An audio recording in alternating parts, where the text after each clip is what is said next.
반갑습니다. 타임 레버리지. 시간을 들여 막대한 시기로 치환한다. 주말이죠? 또 이렇게 소중한 주말 시간에 함께 성장해 주심에 감사드리겠고요. 오늘 성균관대학교 MBA 중간고사 있는데 잘 보고 오겠습니다. 아무쪼록 초심 다지면서 꾸준하게 또 성장해 보시죠. 날씨가 좀 추워졌으니까 감기 걸리지 않게 조심하시길 바랄게요. 전체 들어가 볼까요? 영란은행, 영국의 중앙은행의 부총재, 이 사라 브리든이라는 사람이 나와가지고 이런 얘기를 하는 건데요. 자, 스테이블 코인 보유하고 거래하는 부분에 있어서 상한선을 좀 잠정적으로 도입하려고 하고 있다. 이 스테이블 코인 같은 경우는 민간 업체에서 발행을 하다 보니까 실제 금융 생태계의 위험을 초래할 수 있기 때문에 예방 조치이다. 이렇게 좀 얘기하고 있어요. 물론 일각에서는 일시적 조치다 이런 얘기도 하고 있는데 무엇보다도 사라 브리든 부총재 역시 안정성 부분에서 스테이블 코인이 조금은 위험성이 있기 때문에 한도에 대한 규제를 제한하고 뭔가 거리를 좀 두려고 하는 모습이 보여지는 것이죠.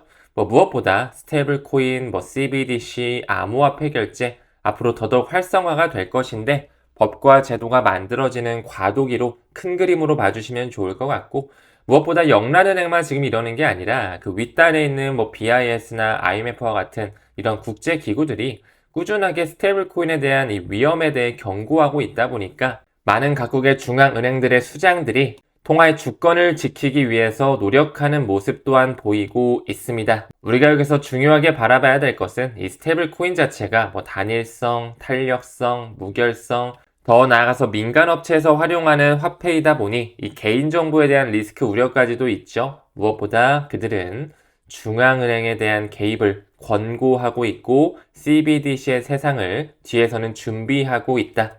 이 부분을 인정하고 인지하면서 열린 마음으로 투자를 하셨으면 좋겠다. 이게 지금 저의 개인적인 지론입니다. 다음 기사 봤을 때 미국, 영국 정부에서 캄보디아 온라인 사기 기업 프린스 조직으로 잘 알려져 있죠. 제재를 가하면서 21조 원어치 코인을 압류했다. 사상 최대치라고 하네요. 최근에 캄보디아 관련해서 사건 사고가 너무 많았다 보니까 뜨거운 감자로 언론에서 많이 보도가 됐었는데 미국 정부와 영국 정부 이 국제 수사 당국에서 기소와 제재를 가하고 압류를 했다. 다행이다라고 볼 수가 있을 것 같아요. 근데 또 한편에서는 이 조직이 완전히 해체됐다라고 보기는 어렵다. 여전히 일부 지역에서는 범죄가 지속 중이라고 하는 이런 지적까지 있다 보니 특히나 캄보디아 쪽으로 여행 계획이 있으신 분들은 암호화폐에 대한 어떤 언급이나 내가 투자하고 있는 걸 남에게 알리지 않는 걸 좀 권장드리고 싶고 당분간은 웬만하면 좀 안 가시는 걸 추천드리고 싶습니다. 이런 사기 피해라든지 범죄 조직 이런 게 너무나 아직 많기 때문에 늘 조심해서 안전 투자하자 이 말씀 좀 드리고 싶고 다음 기사 봤을 때 미국 정부가 대략 12만 개의 비트코인을 몰수했다라고 하면서 중국 캄보디아 범죄 연루 의혹이 또 나오고 있는데 한마디로 이거죠. 루비안이라고 하는 중국과 이란에서 운영됐던 채굴업체가 있는데 2020년 당시에 한 12만 개 정도의 비트코인을 해킹당했거든요. 근데 지금 5년이 지난 지금 현재 시점에 와서 미국 정부에서 그 비트코인을 그대로 몰수했다라는 얘기거든요. 근데 여기서 의문점이 든 거는 미국 정부가 어떻게 그 콜드 월렛에 대한 비밀키를 확보했는지 이 부분에 대해서는 사실 좀 미스터리로 남아있다라고 해요. 어떻게 보면 미국 정부가 직접 지각을 해킹했을 가능성까지 논란에 이뤄지고 있습니다. 아무쪼록 이러한 사건 사고가 많다 보니 우리는 조심을 해야 되고 미국 정부에서 다시 한번 비트코인 12만여 개를 몰수했다라는 이 팩트 정도만 가져가셨으면 좋겠습니다. 다음 기사 봤을 때 미국의 10년물 국채금리가 4% 아래로 하락을 했습니다. 이 경기 둔화에 대한 우려 때문에 안전자산 쪽으로 수요가 몰리다 보니까 그와 반대로 금리는 내려가고 있는 것이죠. 여기도 지금 10년물 국채 수익률 보니까 하향 안정화가 되면서 1년 중 최저치에 가까운 수준으로 하락을 했다. 3.97% 정도 되네요. 우리가 여기서 한 가지 짚고 넘어가야 되는 것, 물론 경기 침체에 대한 우려 이슈도 있겠지만 그들의 의도에 맞게 시나리오가 펼쳐지고 있다라는 것입니다. 올해 초부터 이 스콧 베센트 재무부 장관과 트럼프의 목적은 연준이 아니라 이 미국의 10년물 금리 인하에 초점을 맞추고 있다라는 거. 왜 그렇죠? 지금 현재 미국의 국가 부채가 너무 심하잖아요. 이제 조만간 38조 달러까지 넘어갈 것 같은데 미국의 재무부에서 국채를 찍어내면 연준이 사들이는 구조죠. 근데 금리가 내려가게 되면 정부는 더 낮은 금리로 자금을 빌릴 수 있을 뿐만 아니라 이자 비용에 대한 부담도 줄기 때문에 이 부분에 초점을 맞추고 있었는데 딱딱 들어맞고 있다라는 거. 이제 조만간 또 양적 긴축 QT가 끝나고 이제 QE 쪽으로 전환 시점이 다가오고 있는데요. 그러면 그럴수록 더더욱 유동성 장세가 펼쳐질 수 있다라는 거. 즉 현재까지도 재무부가 돈을 찍고 연준이 사들이는 그 머니 프린팅 구조는 이어지고 있다. 하지만 그 구조에 대한 시스템, 미국의 국가 부채를 봤을 때 이 시스템에 대한 완전한 패러다임 전환 시기 또한 우리가 미리 준비할 필요가 있겠죠. 다음 기사 봤을 때 우크라이나 러시아 전쟁에 집중하는 트럼프다라고 하면서 다음 주에 헝가리에서 푸틴을 만날 것이다. 최근에 2시간 넘게 통화를 했는데 생산적인 대화를 할 수가 있었다. 하지만 아직까지도 토마호크 관련해서 정치적 군사적인 대립구도가 남아있기 때문에 그 부분에 있어서 해결할 수 있는 실마리가 좀 하루빨리 나왔으면 좋겠습니다. 늘 강조드렸지만 러우 전쟁에 대한 완전한 종식 혹은 휴전 협상 같은 경우도 암호화폐 시장의 상승 기폭제 역할이 될 수 있다라는 거, 이 부분도 뭐 여유 있게 지켜보시죠. 너무나 많이 시간을 끌어왔고 계속 만날 거야, 통화할 거야, 우리는 사이가 좋아 이런 식으로 언론 플레이가 나오다 보니까 우리 개인 투자자 입장에서는 사실 좀 많이 지쳤죠. 그래서 언제 끝나는데, 그쵸? 그래서 관세 협상은 언제 되는데, 그래서 금리 인하는 언제 되고 ETF는 언제 승인되는데, 지금 이게 개인 투자자들의 심정이다 보니까 이럴 때일수록 여유 지켜가셨으면 좋겠습니다. 이제 에이펙 10월 말 정도에 있잖아요. 트럼프와 시진핑 국빈 방문할 확률이 굉장히 커졌습니다. 이제 가닥이 어느 정도 잡혔고 세부 사항 조율만 남았다라고 하는데 사실상 지금까지 역사적 패턴을 봤을 때 이런 큰 회담이라든지 행사하기 전에 좀 잡음이 있고 행사가 끝나고 나서는 좋은 흐름이 나왔었던 지표가 있다 보니까 이 부분도 경주 에이펙 2주밖에 안 남았으니까요. 어떻게 조율이 되는지 여유롭게 지켜보시죠.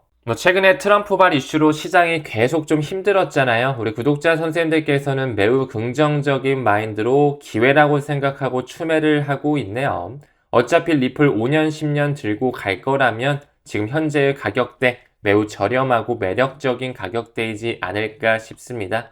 재성님과 우리 2055님도 실천에 옮기시는 모습 리스펙하고요. 무엇보다 메이저 알트코인들은 워낙 변동성이 크기 때문에 어느 정도 물량은 좀 사이클적으로 바라보면서 분할 익절도 생각하시는 전략 참고해 주시면 좋을 것 같습니다. 아무쪼록 지금 남들은 다 극도의 공포를 떨고 있는데 우리 구독자 선생님들과 애플 회원님들은 기회로 받아들여야 되지. 오히려 돈이 없어서 시드가 없어서 아쉽다라고 하시는 분들이 많으실 거예요. 저도 그렇거든. 아무쪼록 많이 힘드실 수 있는 시장인 거 아는데요. XRP 정말 좋은 코인이니까 꾸준하게 한번 또 모아가 보시죠. 또 좋은 상승률 또한 우리가 예상할 수 없는 시점에 올 수 있기 때문에 웬만하면 낙관론자로서 투자를 이어가는 걸 권장드리고 싶습니다. 다음 기사 봤을 때 얼마 전 수요일 저녁에 미국에서 이 백악관 트럼프 모금 만찬이 있었거든요. 여기에 브래드 갈링하우스와 스튜어트 알데로티, 리플의 CEO CLO가 참석을 했다. 뿐만 아니라 제미나이 공동 창립자 윙클보스 형제들과 코인베이스 브라이언 암스트롱도 참석을 했고요. 더 나아가 메타, 구글, 아마존, 로키드 마틴 그리고 마이크로소프트 등 대기업 대표들이 대거 참석을 했다라는 거. 사실상 이런 암호화폐 스타트업이나 메타, 구글, 빅테크, 핀테크 회사들이 뿌리가 같죠. 대주주가 동일하기 때문에 현재 그들끼리 웹 3.0의 시대를 만들고 내년 11월에 있는 중간 선거를 미리 대비하고 있구나 이렇게 바라볼 수가 있습니다. 또 소기업청 관리를 맡고 있는 전 벡트의 CEO, 현재 도널드 트럼프 미디어 앤 테크놀로지 그룹이 벡트를 인수하기 위해 물밑 작업을 꾸준히 하고 있죠. 그들끼리 궤를 같이 하면서 미래 블록체인 크립토와 인공지능 AI 시대를 만들어가고 있다. 큰 그림 봐주시면 됩니다. 리플의 CEO는 올해 1월서부터 트럼프와의 회동을 가지면서 2025년 매우 중요하다. 우리는 미국 내 채용을 그리고 계약을 확대하고 있다라는 말까지 했고 이런 사진까지 찍었었죠. 매우 중요한 마이그레이션 시점이 이제 약 한 달여밖에 안 남았습니다. 가격보다는 그런 펀더멘탈적인 부분에 포커스 맞춰 가시죠. 다음 기사 봤을 때 리플이 또 한 번 M&A 전략을 펼쳤습니다. 이 재무관리 시장 진출을 위해서 G 트레저리라고 하는 이런 회사를 10억 달러에 완전히 삼켜버렸다. 그들의 의도를 보니까 이 기업 재무, 대기업 진출까지도 하기 위해서 생태계를 확장시키고 있거든요. 여기도 보이시죠? 기업 고객 기반 확장 그리고 블록체인 인프라 확대를 목표하기 위해 G 트레저리를 완전히 사들였다. 인프라를 넓혀가는 것을 목표로 하고 있다는 거죠. 리플은 올해만 하더라도 히든노드 12.5억 달러, 암호화폐판에서는 가장 큰 인수합병이었고요. 얼마 전에는 캐나다를 기반으로 한 스테이블코인 결제 플랫폼이죠. 레일까지 사들였고 메타코, 스탠다드 커스터디까지 사들이면서 연준의 마스터 계좌까지 노리고 있다라는 거. 리플의 CEO가 한 말이 인상적이더라고요. 너무 오랫동안 자금이 느리고 구식인 결제 시스템과 인프라에 갇혀가지고 불필요한 비효율성, 장애물을 야기했다. 이제는 블록체인 기술을 통해 이 모든 문제를 해결할 수가 있다. 유동성 문제까지도 완전히 XRP를 통해 타파할 수가 있다라는 거. 리플 솔루션에 대한 개념과 혁신적인 기술에 초점을 맞춰주실 필요가 있다. 이 에릭 트럼프가 말한 것처럼 이제 암호화폐가 미국 달러에 대한 수명이 저물어가고 있죠. 다시 한번 그들이 패권을 이어갈 수 있게끔 새로운 금융혁명의 시대를 준비하고 있다라는 거. 도널드 트럼프와 그의 둘째 아들 에릭 트럼프가 같이 마러라고 리조트 안에 있는 골프장 같은데 시간을 보내는 모습이 연출되고 있네요. 그들은 XRP에 대한 의도, 큰 그림, 빅피처를 알고 있지 않을까 개인적인 생각 전달드려 봅니다. 가격적인 부분은 최근까지 워낙 안 좋았지만 테더라든지 서클이라든지 또 최근에 페이팔, PYUSD에서 실수로 엄청난 스테이블코인을 찍어냈던 이력까지 있죠. 어떻게 보면 그들의 파일럿이라고도 생각을 했는데요. 중요한 초점은 시장에 대한 유동성 확대가 꾸준하게 이루어지고 있고요. 기관 수요는 지속적으로 급증하고 있다. 우리는 그들의 움직임을 벤치마킹하면서 지금은 줍줍하기 좋은 시기로 저는 생각하고 있습니다. 늘 강조드렸던 것처럼 스테이블코인에 대한 발행량이 올라간다라는 것, 기관들이 그만큼 많이 사들이고 그와 함께 병렬적으로 암호화폐 시장에 대한 사이즈가 커질 수 있다라는 상관계수가 거의 90%에 육박한다. 이 부분 매우 중요합니다. 마지막으로 이제 한 달 정도 남았습니다. 타임 레버리지 9차 컨퍼런스가 11월 16일 날 일요일 오후 2시에 서울 인근에서 열리게 되거든요. 이번에 연사진이 굉장히 빵빵합니다. 카탈라이트 리서치를 필두로 한 XRP 레저 코리아뿐만 아니라 여러분들 비보파워 잘 알고 계시죠? 케빈 친 의장님이 직접 오시기로 했다. 그리고 SBI 리플 아시아의 수장 아담 트레이드먼 역시 오기로 약속을 했고 제가 이제 조만간 리플 스웰 행사 뉴욕에 가게 되는데 그때도 이 케빈 치님과 아담 트레이드먼과 만나서 이런저런 얘기하고 올 수 있도록 하겠습니다. 그리고 우리 투자사관학교의 소통방 리더님이신 소금님의 Q&A 세션도 있을 테니 많은 관심 가져주시면 좋을 것 같아요.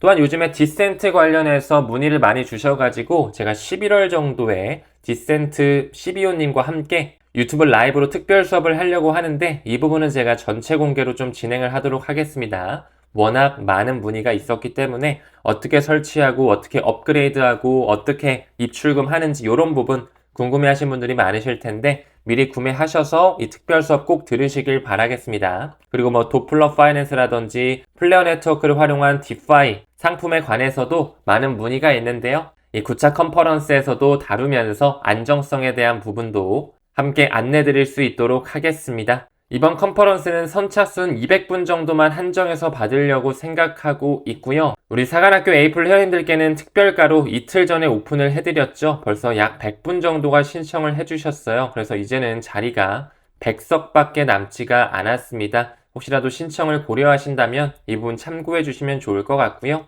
아무쪼록 9차 컨퍼런스 잘 또 기획을 해서 좋은 자리 만들어 갈 수 있도록 하겠습니다. 컨퍼런스 신청 링크는 고정 댓글에 달아놓도록 할게요. 모두 주말 잘 보내시고요. 금일도 끝까지 시청해주심에 감사드립니다. 우리는 모든 면에서 점점 더 좋아지고 있습니다. 감사합니다. 성투합시다.